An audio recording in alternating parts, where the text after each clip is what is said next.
akka inni tachiisi fidee akka gara Kanaadaa si galchuudha jedhee Kaayiroo deeme siin jedhe siimaan ilaa kunoo qixxatti ana taa'in ittiin haasaa ture abbaa sanaana garuu abbaan sun giiftara irratti leenca kennuun beekamaa ture amma badee malee miidiyaarra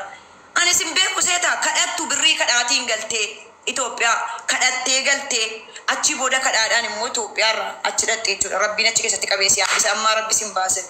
wallaahi saree namiima ati waan nama walitti nattu rabbii keessaa sin baasu jechuudha ajuuzaan kun ajuuzaa dabarati kadiriif naafiyyuu kan adda baasisi jechuudha waa'ii kiyyaadha malee dubbatte konkicha waraabessa udduu jirmaa xiraa deemtu dura shaaworii galishii xiraa deemta siin jedhe kadiru xiroo keessana duroo ofitti miichi raqa jettu xiraan kee ofitti naman bun likki keessatti manii bari ijoolleen Kaayiroo dhibee duraantii dibadhu bobaa kijan dubartii shattati ishee ani laa torbeettoon shaaworii al tokko yuun galleen xiraawan warabbal kaabaa malakkanaan qabuwan ayidoonno isa dubartiin dampa oogana dubartiin tokko yeroo ni dhufee ta'a haf waan namatti jedhee xira awwaan akkanaan qabu bara namni tokko ni dhufee sin bira ta'a haf sitti jedha waawee warabbal kaabaa bira taa'u nama jibbisiis an akkas miti jechuudha ani wallaahi fuullee ta'uugaa shaaworii galee dhiisi ani numa nurgaa wallaa oksuun billaa mee gaafadhu ijoollee kun konkaan silkii keessaa nunatti xooftaa jechuudha natti hin dawwaliin ala isiniin kabaja warree gasii waan haa kennitan illee giiftii natti hin dallalina intala kana narraa dhowwaa isinii galee narraa dhowwaa natti hin dawwalina hunda keessanuu isiniin taap koppiliinki godhaa hunda keessanuu isiniin kabaja jechuudha intalli dullachii barra irratti dhumatee miila irratti saffachaan qabne namuundi sii jibbee sii komaandoon sii jibbee oromoon hundi sii jibbee jechuudha sii galee. Appo badii kee godhu rabbi maali kun? Waltu saanaan abbaa kee yoo ta'e bilookiin godhu amma booda namni tokkitti aandi isa hundaatti dawwalu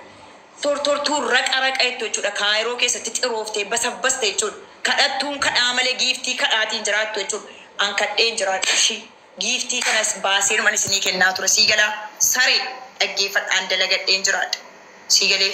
biteen kenne giiftii oon fudhee biteeti kadhattuu waraabeetti waa'ee kiyya naasa'e deemi leenca qeerroo immoo barbaadde dhaqee hudduu keetti galchuu barbaadde. Konkaa baageeti zabaalaa akka keetii akkamitti waa'ee kuwaasufti konkittii waraabeetti jaarsaaf jaartii gidduu deemtu jechuudha zabaalaa waraabeetti jechuudha maqaa koo kaaftee diqaalaa kadhattu bakka gargaarsaatti argama waan jettu immoo saree dhaqee mubaarakiin gaafadhu maarqoosiin gaafadhu an akka kan kee duyyuusii miti ishii gastii namaa keessa galee naman gargaaru shan deemiitii abdii kee taachoo gaafadhu ani bar karaa rabbii jedheen nama gargaara akka kan kee miidiyaa irratti akkan ol ba'ee ammanan kenne gargaarsi dhaggeeffadhu leencan oromoo kutaa 11 keessa deemee giiftii kennu gargaarsa miti kun gargaarsaa miti bakka gargaarsi oromoo jiru dhaqee giiftii kennaan jiru an bakka Talama akkana godhafan. Nama meeqa wana midhukkubsate birrii ergaa olashi ilaa saddaa kuma diddama namaa ergee ka'e sii galee ani rakkattuu akka keeti miti akka rasuuli rabbii sallallahu alaihi wasallam jedhanitti nama gargaara ishii akka ergamaan rabbii jedhanitti nama gargaara malee miidiyaa irra ba'ee 10 kenne 5 kenne hin jiru giiftiis immoo yeroo kennu warra miila citaa warra akkana suuriyaa babbaqataa kanaaf kan kenna shan konkitti in argitu fuula koo akka cululuqu Abboo saakuun kaasu rabbiin naziif shahada sii galee iddamtu ati namina arguudha bar ergamaa rabbii sallallahu alaihi wasallam namina arguudha giiftii namaa kennitu ooqa birrii namaa kennitu ila lakkas jedham yeroo sadaqaa saddaqtan harka mirgaanoo kennitan harki bitaa isin argin jedhanii bar ani intala safuun guddatte bar tiktaakii kana dheengadu maree mucaani sunnaa wallullee mataa nabantan malee an nama jeejjee nama quraana rabbiillee qaree nama iimaanallee safuu beekatti moo sanu shariyaa rabbiillee beeku jechuudha intala safuu beekatti ati immoo intala fokkattuu barri sitti dhume jechuudha idimee keessatti darbe ijoollee gandaa walitti nan buusin an hunda keessa nuun hin jaalladhaan namman jaalladhu baay'ee jira jechuudha namman jaalladhu baay'ee jira ijoollee keessan keessa garuu in gubatta giiftii namni namaa kennu si guba giiftiin ijoollee si komaandoo si guba in gubatta kaajaarsi kiyyallee jaruma in gubatta waan ofii konkittii waraabe deemi hudduu kee dhiqadhu saalbaajii qoshaashaa hindi kun heeruma dhabeena yaabaa kun Kaayiroo keessa dhiirri jiru yaabdannu qoy warri Kaayiroo irraa gadi qaqqabdannu sin Ramadaan abbaa bardhattee faxarree bar irraa gadi naafi na jalaa deemu naafi si kabajaa na jalaa deemu warri na sin jaalladhu legzeedhaaf isin hin biloo kadhiifa manaa godhaa booddee fooloo sin gaafadha okay deemaa na jalaa irraa gadi qaqqabeen kaamu cattii kana jalaa Maharran akkana barsiisaan dhufee onnee dhibbaa kennina Utuuna magaarii taate barsiisaa fakkii diqaalaa barsiisaa kana narrabsee dhaggeeffadhu. Geemii annaa hojjedhu jedhe dhiisee qeerroodha hojjete. Nulachuu birrii kaffallaanatu dura sitti matee maanaan hojjenne jedheenaan. Ati bar giiftii malee hin jiraattu beetta. Hidhanni kee giiftii tiiktookii malee jireenya hin dandeessu. Sigalee taaptaap godha. Kanaafiyyi nama jala baddeet. Ani immoo namaan suyyuudhu garbittii miti an Oromoo qulqullu. Kanaafuu namaan suyyuudhu sigalee geemiis taphanne amma inni taphadha. Na taphachiisan Oromoon kutaa 11.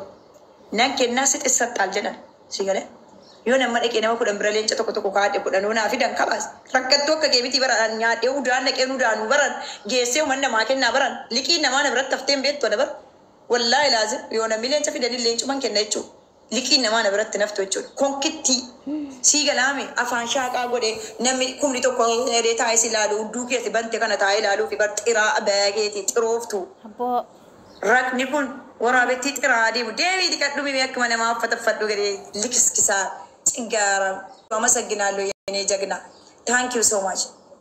Shufti, yesaw fikir istachu guys. Yesaw fikir istachu. Konkiti. Ene ko gana is alej ne nishi indanchi arogita adello. Hullum so ene ne weddኛል. ደሞ ሲንግል ነኝ የሰው ባል አይደለው። ምን አገባሽ ስለኔ? ገና ድንግል ነኝ እኮ ነኝ እንዳንቺ አይደለም እኮ ነኝ። ውሻ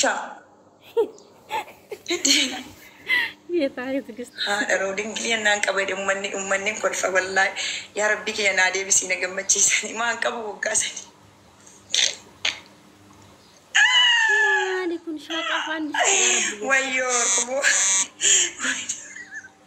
ሰፉ ወይኔ አደባቴ ያ ረቢ ጆልማ ሲት ደብሲ ወላሂ ኢናፍቴ በር ኡሙሪን ከና ረቢ ኢናፍቴ በር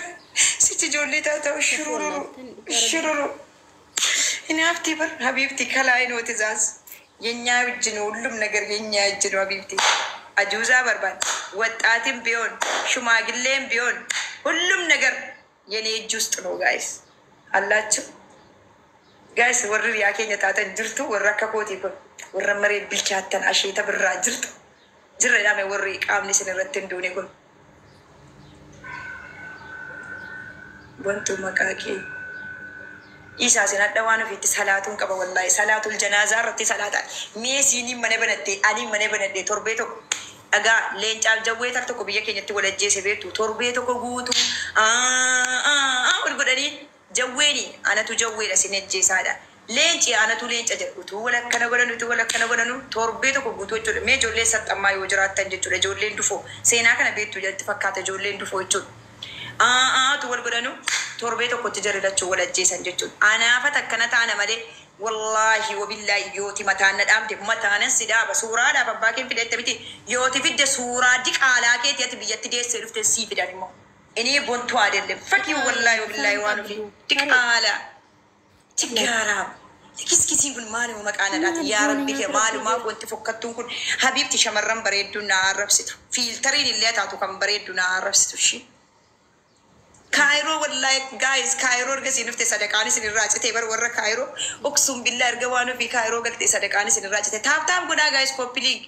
diggiffaar gunni copy link taap live goolii guuta ababaa kenna hindi warabbal